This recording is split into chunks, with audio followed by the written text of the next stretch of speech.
Amen, amen. Alors on reste debout. On reste debout, on va lire les mêmes textes, mais je vais raccourcir un peu le dimanche dernier parce que c'est la suite du message du dimanche dernier. Le titre du message, c'était l'Église à laquelle nous aspirons. L'Église est toujours en construction.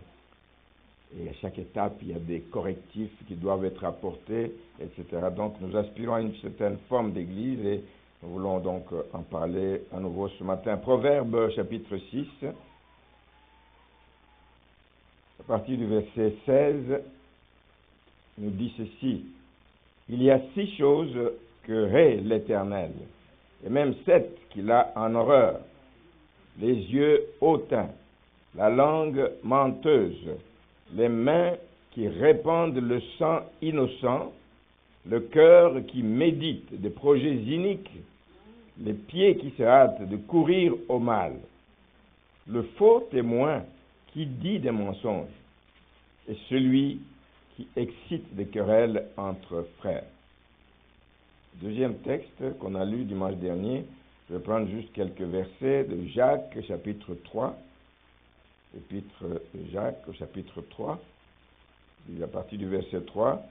Si nous mettons le mort dans la bouche des chevaux pour qu'ils nous obéissent, nous dirigeons aussi leur corps tout entier. Voici même les navires qui sont si grands et que poussent des vents impétueux, sont dirigés par un très petit gouvernail au gré du pilote. De même, la langue est un petit membre et elle se vante de grandes choses. Voici, comme un petit feu peut embraser une grande forêt, la langue aussi est un feu, c'est le monde de l'iniquité. La langue est placée parmi nos membres, souillant tout le corps et enflammant le cours de la vie, étant elle-même enflammée par la géhenne. Amen. Je vais vous asseoir. J'en ai parlé suffisamment dimanche dernier. Je vais y revenir aujourd'hui parce que c'est important. C'est un message qui devrait revenir dans l'Église parce qu'on est des humains, puis il peut tout le temps se passer des choses et ça devrait être prêché dans beaucoup d'églises. J'ai dit que je l'ai amené parce qu'il n'y a pas longtemps, peut-être je ne sais pas combien de mois, il y a une personne qui est venue nouvellement dans l'église. Et puis, premier contact avec elle, elle dit, ah, mais écoute, c'est bien qu'un jour vous apportiez un message sur la langue, l'usage de la langue. J'ai dit, mais je dis, mais oui, c'est un bon message qu'il faut apporter à l'église parce que c'est un membre qui fait beaucoup de dégâts. Donc, nous avons parlé de l'église à laquelle nous aspirons. Nous voulons bâtir cette église sur de bonnes bases, une église qui brille au milieu des ténèbres. Une église où il y a la lumière entre nous. Une église où l'amour fraternel est une réalité qui produit des fruits, mais des fruits agréables à Dieu. C'est ça l'église que nous voulons bâtir. Et un de ces fruits, justement, c'est de lutter contre le pouvoir destructeur de la langue. Jacques a dit que malgré la petitesse de la langue, aucun homme ne peut la dompter. Aucun homme ne peut la contrôler vraiment comme telle. C'est un mal qu'on ne peut réprimer. On l'a lu dans le texte, la suite de ce texte au verset 8. Ce matin, je reste dans le même sujet, mais je vais aller un peu plus loin. Je dis, quand on entend qu'aucun homme ne peut dompter la langue, c'est un mal qu'on ne peut réprimer, est-ce qu'on se pose la question de savoir pourquoi c'est difficile de dompter la langue? Pourquoi est-ce que c'est difficile? Si on sait qu'elle fait beaucoup de dégâts, mais pourquoi est-ce que c'est difficile de la dompter? C'est une question qu'on devrait se poser. Et j'ai peut-être des réponses, pour moi qui sont des réponses, mais j'espère qu'elles vont l'être pour vous. C'est parce que la langue, même si elle est toute petite, elle lutte contre les puissances du mal. Elle lutte, et deux puissances particulièrement qui nous résistent continuellement tant que nous sommes dans ce corps. Les deux puissances, c'est une lutte intérieure contre notre vieille nature, qui a tout le temps tendance à revenir, qui a tout le temps tendance à remonter à la surface, qui a tout le temps tendance à nous ramener dans des choses qu'on a décidé d'abandonner. Notre vieille nature, le vieil homme veut se réveiller de temps en temps.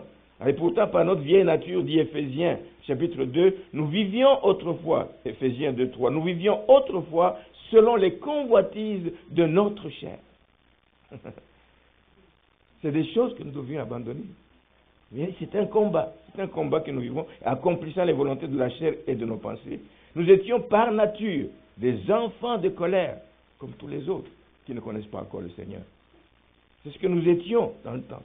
Mais dans Jacques 3.3 nous montre justement qu'un cheval, il prend l'exemple du cheval, même si un cheval est dressé, parce que les chevaux que vous voyez participer dans des courses, ce sont des chevaux dressés. Tu ne vas pas prendre un cheval sauvage et puis tu vas monter dessus, mais il va t'amener, je ne sais pas où, contre un arbre, à la mort.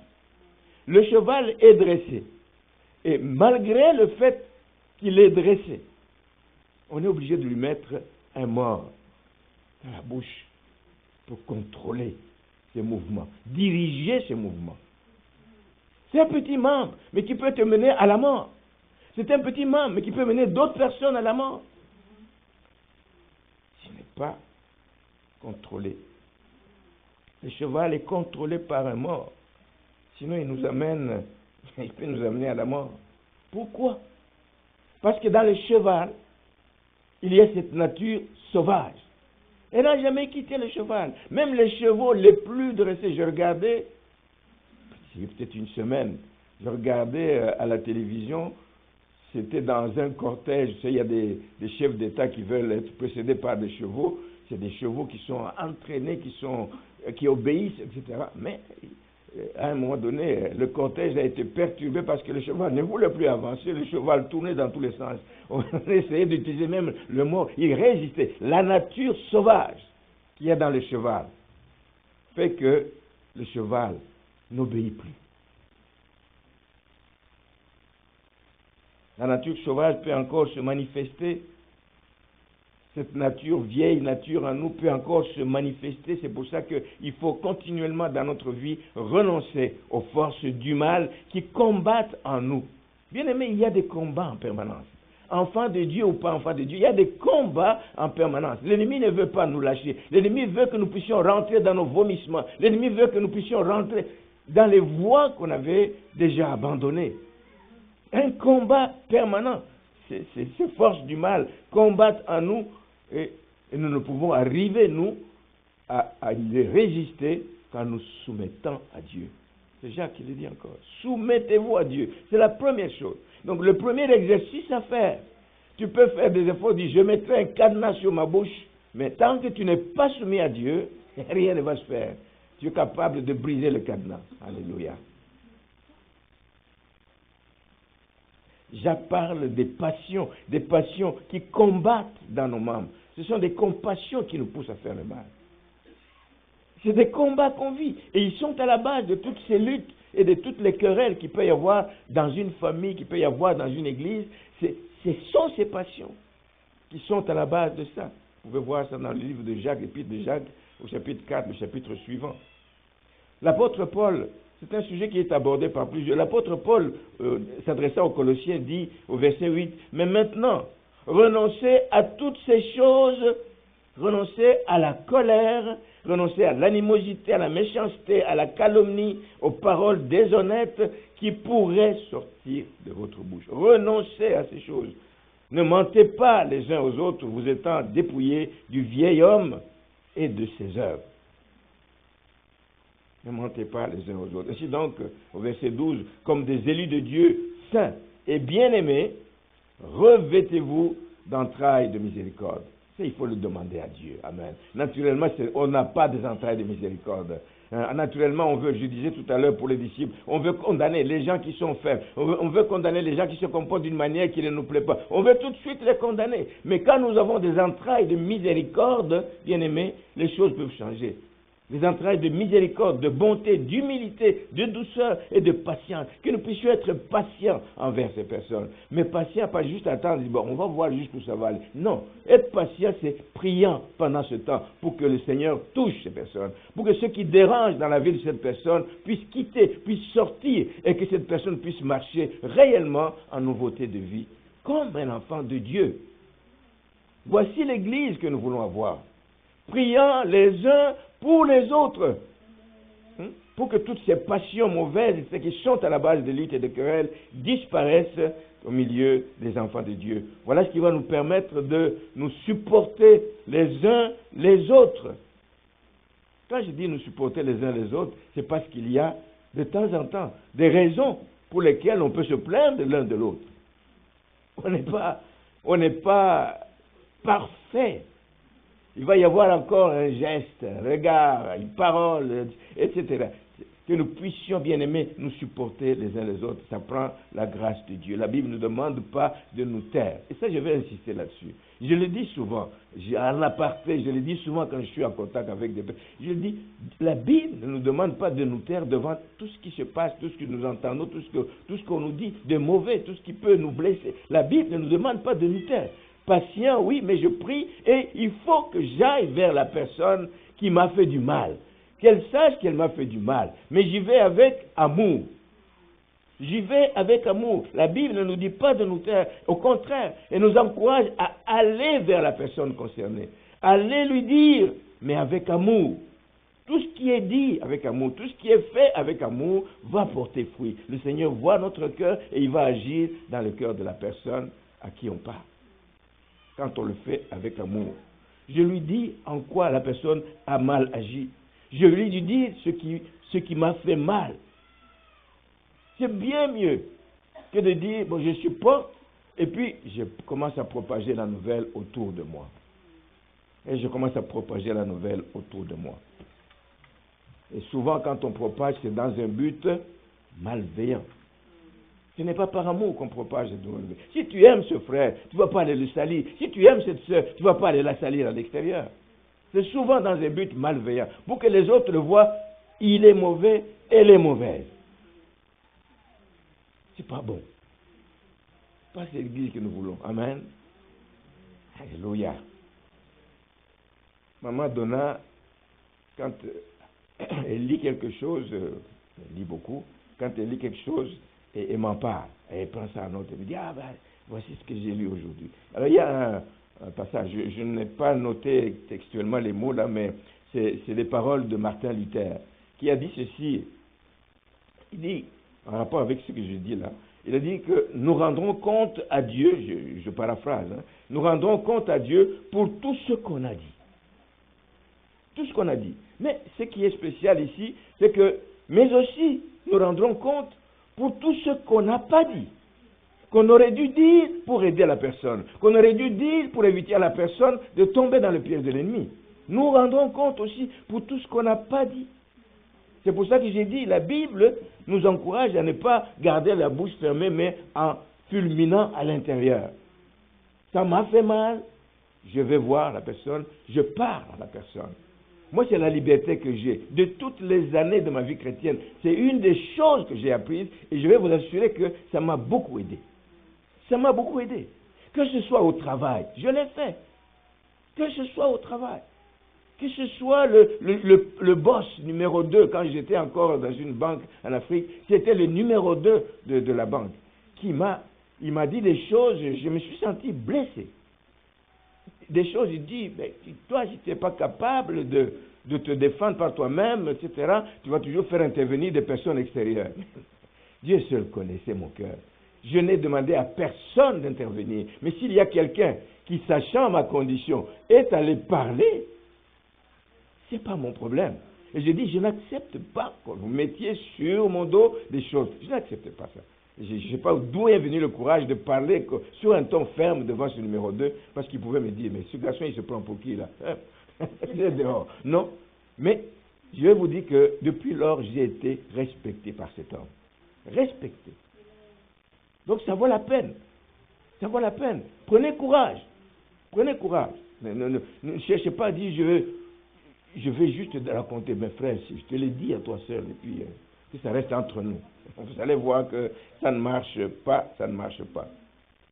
Première lutte, c'est la lutte intérieure contre cette vieille nature qui nous ramène toujours à des choses que, en temps normal, on n'aimerait pas faire, mais on se retrouve tout le temps en train de les faire. Paul recommande dans l'épître aux Romains au chapitre 12, de ne pas nous conformer au siècle présent. Et là, je prends le deuxième point, le deuxième aspect donc de cette lutte. C'est une lutte extérieure qui nous vient du monde, qui nous vient de l'influence extérieure du monde. Le monde a des influences. Et c'est pour ça que Paul dit qu'il ne faut pas nous conformer au siècle présent. Il ne faut pas nous conformer, parce que le siècle présent vient avec des attraits, le siècle présent vient avec des valeurs qui veulent nous pousser à rechercher à tout prix. Mais souvent, quand le monde te pousse à chercher certaines valeurs à tout prix, ça va être même en empruntant la voie de la compromission. Et toi, tu sais que tu es un enfant de Dieu, que tu ne peux pas faire ça, mais pour arriver à tes desseins, pour arriver à ce que le monde veut que tu fasses, avoir le succès, avoir l'élévation, avoir la réussite, etc., tu passes par la voie de la compromission. Non, mon frère et ma soeur. Non, mon frère et ma soeur. Compte sur Dieu. Amen. Il a tout ce qu'il te faut pour que tu sois bien. Il a tout ce qu'il te faut pour que tu avances dans la vie. Il a tout ce qu'il te faut pour que tu puisses être la lumière du monde au milieu des ténèbres. Il a tout ce qu'il faut. Il dispose de toutes choses. Le monde, lui, va nous attirer avec des choses qui peuvent nous amener vers la compromission. Maintenant, en empruntant cette voie, malheureusement, ça peut nous empêcher de vivre cette vie de sainteté à laquelle nous sommes appelés. Et c'est la seule chose qui peut plaire à Dieu. Une vie de sainteté. Une vie de sanctification continuelle. Pourquoi est-ce que le monde nous pousse à faire le mal? Parce que le monde entier est sous le contrôle du malin. C'est cela. Paul affirme dans Ephésiens 2, nous marchions autrefois selon le train de ce monde. Autrefois, nous marchions selon le train de ce monde, selon l'esprit qui agit maintenant dans les fils de la rébellion. Nous ne sommes pas les fils de la rébellion. On ne peut plus marcher donc selon le même train de vie. Heureusement donc, nous avons été délivrés et nous ne sommes donc plus de ce monde. Jésus l'a dit, vous êtes dans ce monde, mais vous n'êtes pas de ce monde. Il ne faut pas toujours faire comme les gens du monde. Tout ce que le monde offre pour nous attirer va agir comme des freins dans notre vie. Tout ce qui vers les freins qui nous empêche d'aller vers l'objectif que le Seigneur veut que nous puissions atteindre. Donc tout ce que le monde va offrir va agir comme des vents contraires, va agir comme des freins qui ont pour effet de nous ralentir dans notre marche chrétienne. Et nous ne voulons pas ralentir parce que le monde nous empêche d'aller vers le but que le Seigneur nous a assigné. Nous voulons aller de l'avant. Le monde veut nous dévier de la trajectoire que Dieu a tracée pour nous. Le monde, c'est ce qu'il veut. Amen. Amen.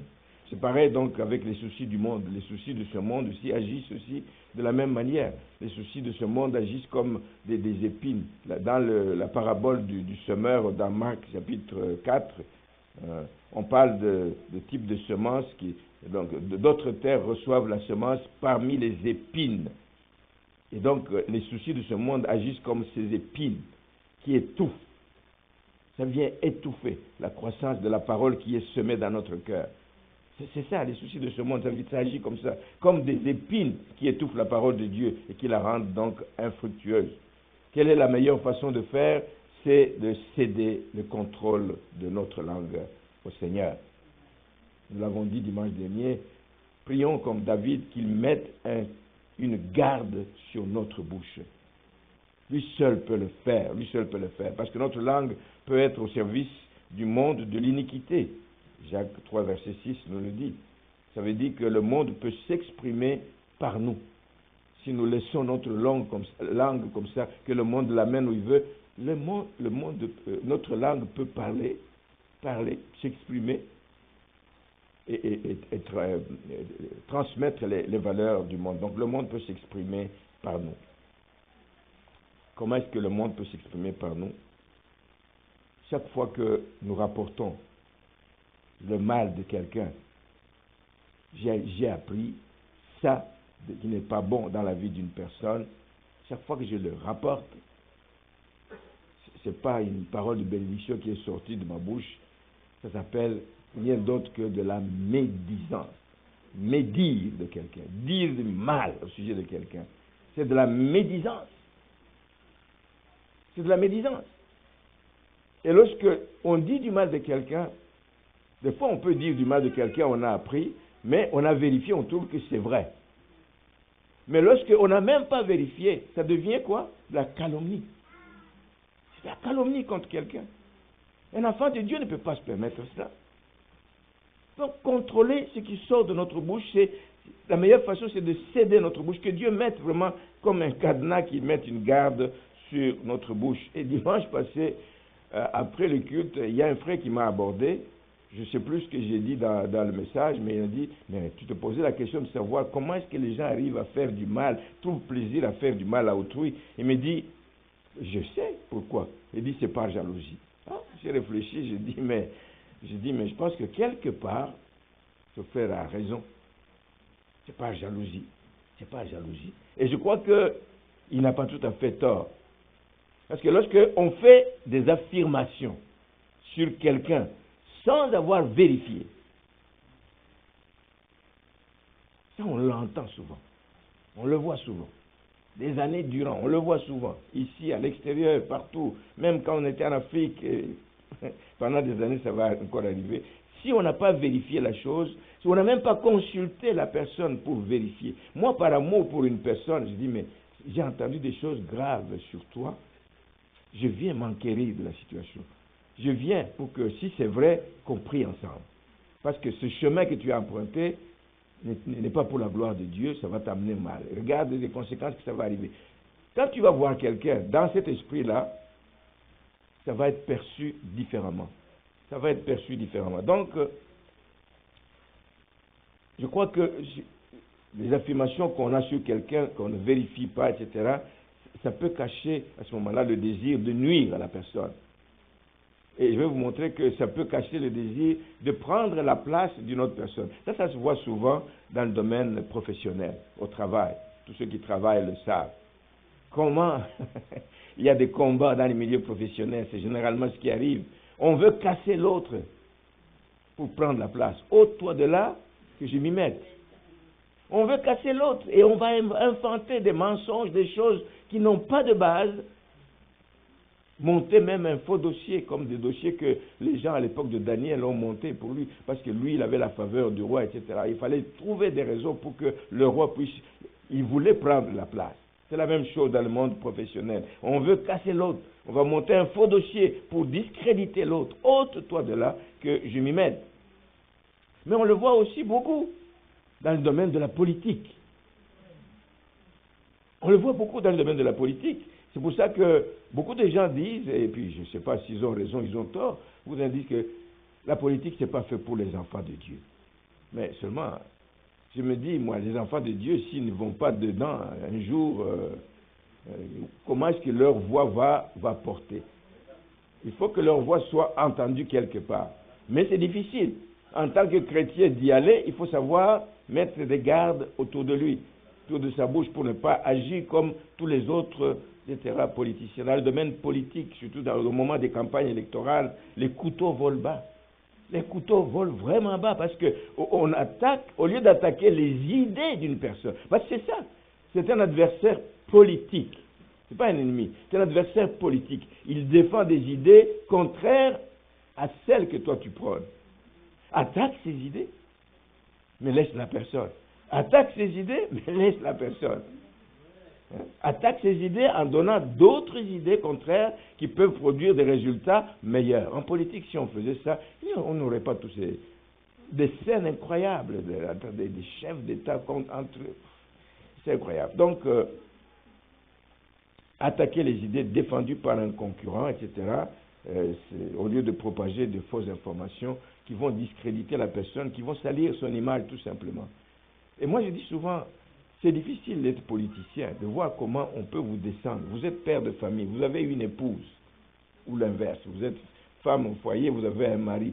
Et puis il entend, il écoute comment on est en train de vous... C'est très dur. C'est très dur. Comme enfant de Dieu, on ne peut pas du tout appuyer. C'est d'ailleurs donc ce qui fait croire aux gens que c'est difficile à un chrétien de se lancer en politique. Mais il y a moyen pour moi de défendre une cause proprement. Il y a moyen de défendre une cause proprement. La Bible déclare dans Proverbe 18, 21 que la vie et la mort sont au pouvoir de la langue, d'où l'importance de veiller sur ce qui sort de notre bouche. Et là, on ne le dira jamais, jamais assez. Maintenant, j'ai lu tout à l'heure dans le livre des Proverbes où on parle des choses que Dieu a en horreur. Je ne sais pas si quand vous lisez ça, vous vous posez la question. Que vous avez constaté plutôt que dans ce qui est Dieu a en horreur, la moitié de ce qui est évoqué là-dedans sont en lien avec la langue. La moitié.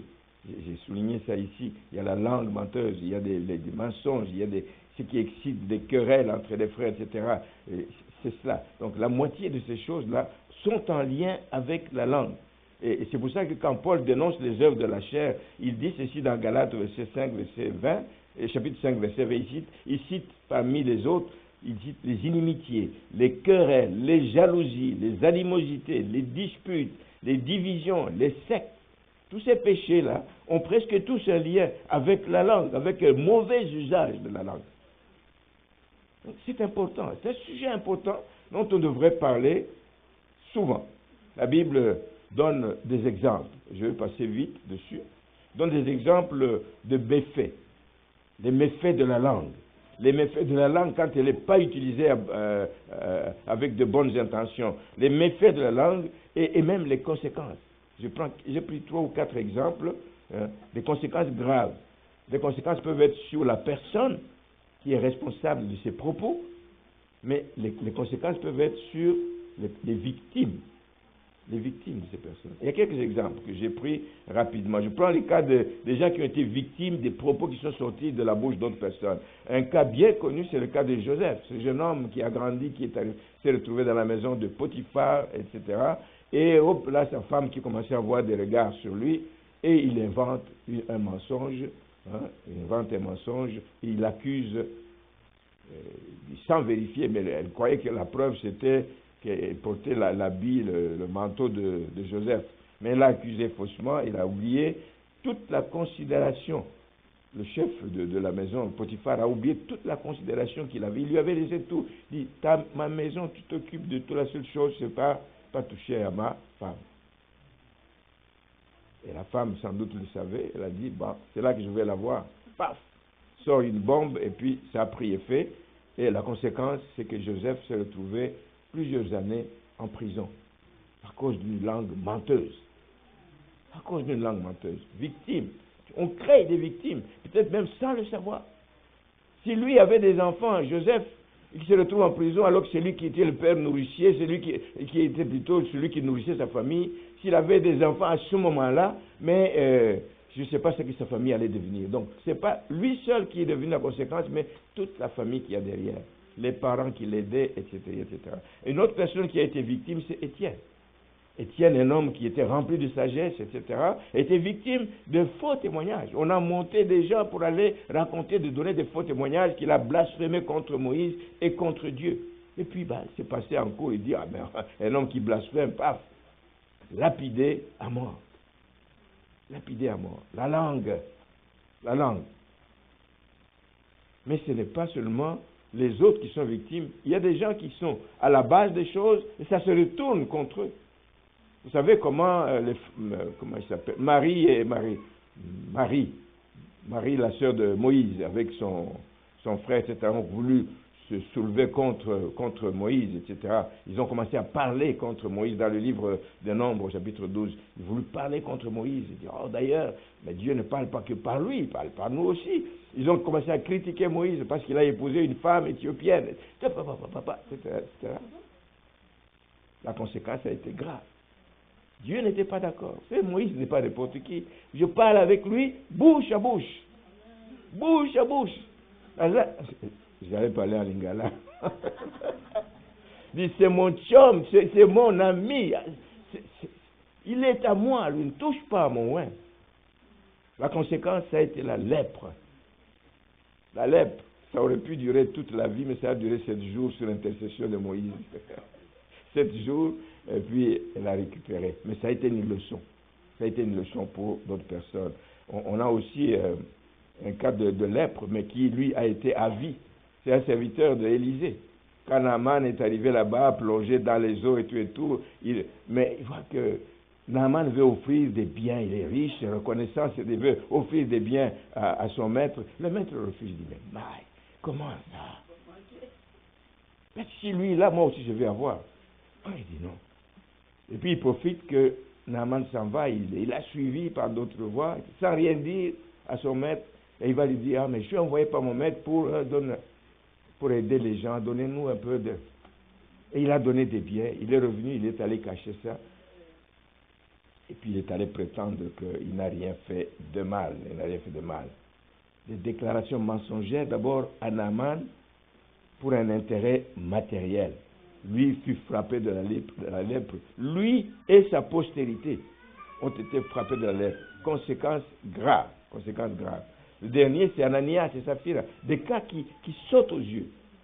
Vous vendez la maison, vous venez raconter des histoires, à dire, mais c'est tout ce que, oui, c'est tout ce que nous avons vendu. Les deux sont morts sur le champ, l'un à la suite de l'autre. La deuxième vient raconter des histoires, ne sachant pas ce qui est déjà arrivé à son mari, on avait déjà emmené le corps. La langue, on dit n'importe quoi, des déclarations faciles. On peut mentir aux hommes, mais on ne peut pas mentir à Dieu et au Saint-Esprit. Amen. Ils ont été enterrés. La langue les ont amenés à la mort. Langue mensongère. Donc voilà à peu près ce que je voulais dire comme exemple. Je termine avec ceci. Et je termine en vous partageant un incident malheureux qui est arrivé pas à moi, à une connaissance à nous. C'est un incident malheureux qui il y a quelques années s'est produit. C'est que quelqu'un un jour veut envoyer un message, mais pour parler du mal de quelqu'un. Vous l'avez sûrement entendu qu'il y a des gens à qui c'est déjà arrivé. Tu te trompes d'adresse, tu te trompes de numéro de téléphone et tu envoies le message, pas à la bonne personne, mais ici, dans notre cas, il a envoyé le message qui critiquait une personne, il l'a envoyé à la même personne qui est critiquée.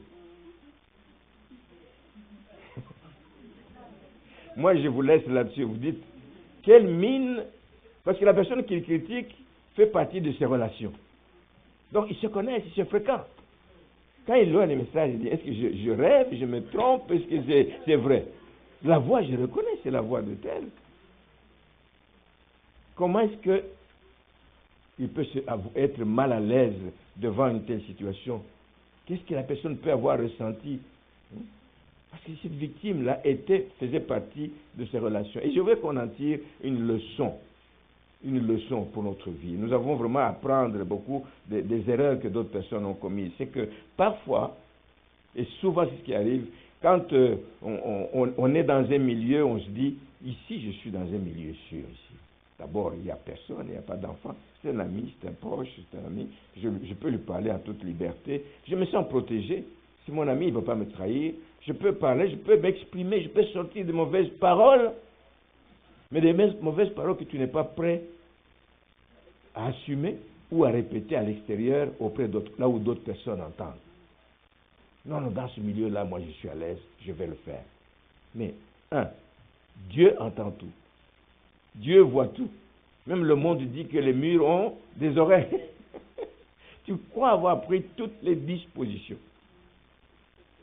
Les précautions, mais malgré les précautions que tu peux prendre, ça peut finir par sortir un jour. Mettons-nous ça en tête. Ça peut finir de sortir un jour, ça peut ruiner toute votre crédibilité, toute la confiance que l'on avait en vous, ça peut être ruiné juste par quelques paroles que tu aurais pu éviter, parce que ça ne te rapporte rien d'abord d'aller critiquer cette personne. Parfois, il faut penser des choses dans ton cœur et puis tu demandes pardon à Dieu. Mais même ces pensées, il faut les chasser. Il faut les chasser parce que si tu les entretiens, à la longue, ça finira par sortir. Il faut les chasser. Donc, j'aime David, bien-aimé. David, pour ses conseils. Des conseils qu'il tire de sa longue expérience. C'est un homme qui a vécu longtemps. Il a vécu de vieux jours. Il est mort rassasié de jours. Il est mort après 40 ans de règne. À bout de 40 ans de règne, il a rencontré des mûrs et des pas mûrs. Il a vu toutes sortes de personnes. Il a eu toutes sortes d'expériences. Il dit ceci dans le psaume 15. Ô Éternel, verset 1er. Ô Éternel, qui séjournera dans ta tente? Qui demeurera sur ta montagne sainte? Verset 2. C'est celui qui marche dans l'intégrité, qui pratique la justice et qui dit la vérité selon son cœur. Verset 3. Il ne calomnie point avec sa langue. Il ne calomnie point avec sa langue. Il ne fait point de mal à son semblable et il ne jette point l'opprobre sur son prochain. dire du mal à quelqu'un, se servir de sa langue pour dire, c'est jeter l'opprobre sur son prochain. Et nous devons aimer notre prochain comme nous-mêmes. Mes frères et mes sœurs, que le Seigneur nous aide. Et même David a souligné dans le psaume 34 quelques qualités vraiment auxquelles nous devrions aspirer en tant qu'enfants de Dieu pour jouir du bonheur. Psaume 34, verset 13. Quel est l'homme qui aime la vie, qui désire la prolonger pour jouir du bonheur? C'est celui qui préserve sa langue du mal et ses lèvres des paroles trompeuses. Il y a beaucoup de textes. Je l'ai dit dimanche passé, dans les livres des Proverbes, vous pouvez aller recenser. Il y a plein de promesses qui nous parlent, qui nous mettent en garde contre les mauvais usages de la langue. Éloigne-toi du mal, fais le bien, recherche et poursuis la paix. Recherchons la paix entre nous. Voilà pourquoi je vous encourage en terminant à prêter attention sur ce qui sort de votre bouche. Et c'est par amour que je vous le dis. Vous allez m'aimer un jour, dire merci pasteur de m'avoir enseigné ces choses-là. Vous allez vous en rappeler, vous allez remercier. Je remercie le Seigneur pour le pasteur Jean qui m'a appris. Un jour. Prêtez attention sur ce qui sort de votre bouche. Ça évite d'abord de pécher contre Dieu, mais c'est aussi un indice, et même un bon indice de votre vie intérieure, de votre vie spirituelle. C'est un bon indice. Je suis avec tel frère, je suis avec telle sœur, des années durant. Je n'ai jamais. Maman Donna me dit ça de quelqu'un que je ne vais pas citer ici. Il a fait autant d'années dans cette église, quand elle est partie, tu n'as jamais entendu. Il a dit, elle a dit, il a fait, elle a fait. C'est ce que je vous souhaite. Les jours où, pour une raison ou une autre, vous n'êtes plus dans cette église, au contraire, que nous ayons de tels témoignages. Je dis, waouh, ce frère-là nous a bénis par son passage. Cette sœur-là nous a bénis par son passage. C'est ma prière. C'est vraiment ma prière. C'est pour ça que j'apporte ce message. Un bon indice de la qualité de votre vie spirituelle. Jésus dit dans Matthieu 15, verset 11, ce n'est pas ce qui entre dans la bouche qui souille, mais ce qui sort de la bouche. C'est ce qui souille l'homme. C'est ce qui souille l'homme. Autrement dit, ce que vous sortez de votre bouche indique ce que vous vivez intérieurement. Que le Seigneur nous garde, que le Seigneur nous aide. Ça indique ce que vous entretenez en vous. Ça indique ce que vous entretenez en vous. C'est ça. Donc c'est de l'abondance du cœur que la bouche parle. Et voilà donc l'attitude, ou même les attitudes qui vont nous aider à devenir l'Église à laquelle nous aspirons. Amen. On va incliner nos têtes. Ma prière est que on réfléchisse sur toutes ces paroles. Pas chercher à comprendre qu'est-ce qu'il veut dire. Il a visé quelqu'un. Malheureusement, c'est souvent ça. On apporte un message qui n'a absolument rien à voir avec un événement qui s'est produit dans la vie. Parce que ça vient de la parole de Dieu. Et puis, quelqu'un vient te voir après et dit, mais est-ce que c'est de moi que tu parlais? La personne qui vient, moi, je ne le dis pas, ça m'est arrivé. La personne qui vient me dire ça, je ne sais même pas ce qui se passe dans sa vie. Rien. Je dis, mais je vais parler de ça par rapport à quoi? Parce que moi, je ne sais pas ce qui se passe dans votre vie. Donc, des messages comme ça, il faut les prendre et se mettre simplement devant le Seigneur, qui nous aide tous. Il n'y a personne qui échappe. Moi, le premier. Parfois, je dis, pourquoi j'ai dit ça? Pourquoi j'ai sorti ces paroles? Que le Seigneur nous aide. Que le Seigneur nous aide.